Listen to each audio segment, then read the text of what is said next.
അല്ലാന്നുണ്ടെങ്കിൽ നീ പോയിക്കോ വീട്ടിലേക്ക്, നിന്റെ വീട്ടിലേക്ക് പെട്ടിങ് കിടക്കി എടുത്തിട്ട്.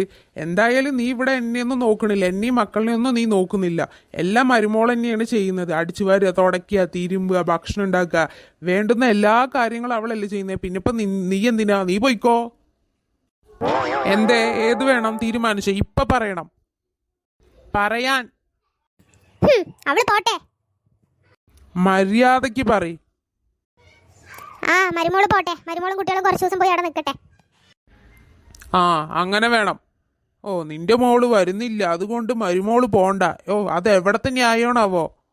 അതൊക്കെ പണ്ട് പണ്ട് നിന്റെ അമ്മായിമ്മന്റെ കാലത്ത്.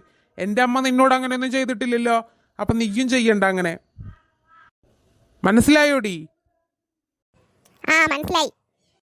എന്തെങ്കിലും ഞാൻ പറഞ്ഞാൽ പിന്നെ പുച്ഛമാണല്ലോ നിനക്ക്. എങ്കിൽ മരുമോളെ വിളിച്ചിട്ട് പറയും, മോളെ പോയിരുന്നോ കുറച്ച് ദിവസം എന്ന്.